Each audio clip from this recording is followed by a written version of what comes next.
वसुदेव सुतं देवं कंसचाणूरमर्दनं देवकी परमानन्दं कृष्णं वन्दे जगद्गुरुं कृष्णं वन्दे जगद्गुरुं कृष्णं वन्दे जगद्गुरुं।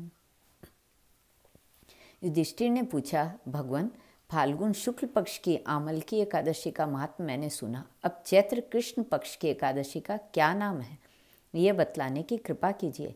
भगवान श्री कृष्ण बोले, राजेंद्र सुनो, मैं इस विषय में एक पापनाशक उपाख्यान सुनाऊंगा, जिसे चक्रवर्ती नरेश मानधाता के पूछने पर महर्षि लोमस ने कहा था।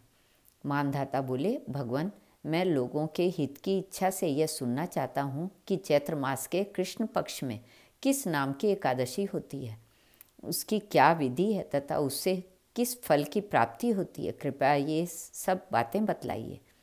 लोमस जी ने कहा, निर्श्रेष्ठ पूर्व काल की बात है। अप्सराओं से सेवित चैत्र रथ नामक वन में, जहाँ गंधर्वों की कन्याएं अपने किन्नरों के साथ बाजे बजाती हुई विहार करती हैं, मंजुघोषा नामक अप्सरा मुनिवर मेघावी को मोहित करने के लिए गई।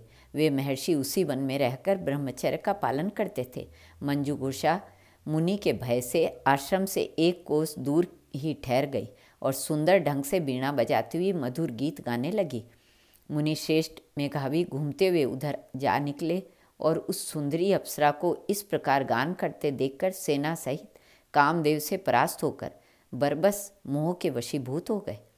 मुनि की ऐसी अवस्था देख मंजू घोषा उनके समीप आई और वीणा नीचे रखकर उनका आलिंगन करने लगी। मेघावी भी उसके साथ रमण करने लगे। कामवश रमण करते हुए उन्हें रात और दिन का भी भान न रहा। इस प्रकार मुनि जनोचित सदाचार का लोप करके अप्सरा के साथ रमण करते हुए उन्हें बहुत दिन व्यतीत हो गए। मंजू घोषा देवलोक में जाने को तैयार हुई। जाते समय उसने मुनि श्रेष्ठ मेघावी से कहा, ब्राह्मण, अब मुझे अपने देश जाने की आज्ञा दीजिए। मेघावी बोले, देवी, जब तक सवेरे की संध्या न हो जाए तब तक मेरे ही पास ठहरो। अप्सरा ने कहा, विप्रवर, अब तक न जाने कितनी संध्या चली गई। मुझ पर कृपा करके बीते हुए समय का विचार तो कीजिए। लोमस जी कहते हैं, राजन, अप्सरा की बात सुनकर मेघावी के नेत्र आश्चर्य से चकित हो उठे। उस समय उन्होंने बीते हुए समय का हिसाब लगाया तो मालूम हुआ कि उसके साथ रहते हुए 57 वर्ष हो गए। उसे अपनी तपस्या का अविनाश करने वाली जानकर मुनि को उस पर बड़ा क्रोध हुआ। उन्होंने श्राप देते हुए कहा, पापिनी, तू पिशाचिनी हो जा। मुनि के श्राप से दग्ध होकर वह विनय से नतमस्तक होकर बोली, विप्रवर, मेरे श्राप का उद्धार कीजिए।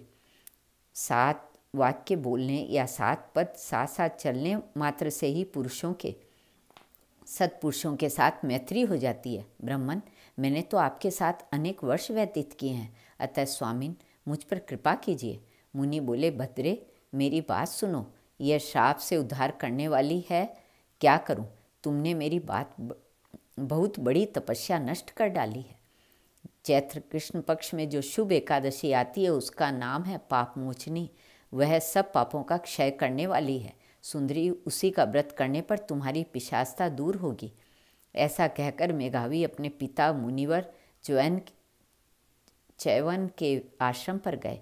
उन्हें आया देख च्यवन ने पूछा, बेटा, ये क्या किया तुमने?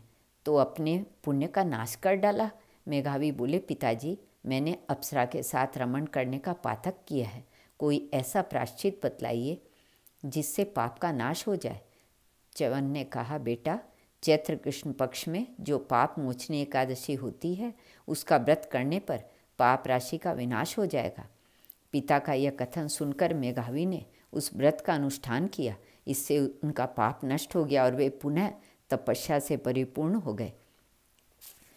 इसी प्रकार मंजू घोषा ने भी इस उत्तम व्रत का पालन किया।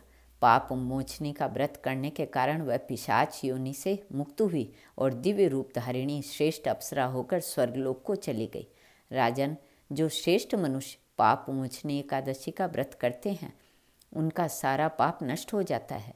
इसको पढ़ने और सुनने से सहस्र गोदान का फल मिलता है। ब्रह्म हत्या, सुवर्ण की चोरी, सुरापान और गुरुपत्नगामी गुरु पत्नी गमन करने वाले महापातकी भी इस व्रत के करने से पाप मुक्त हो जाते हैं। यह व्रत बहुत पुण्यमय है।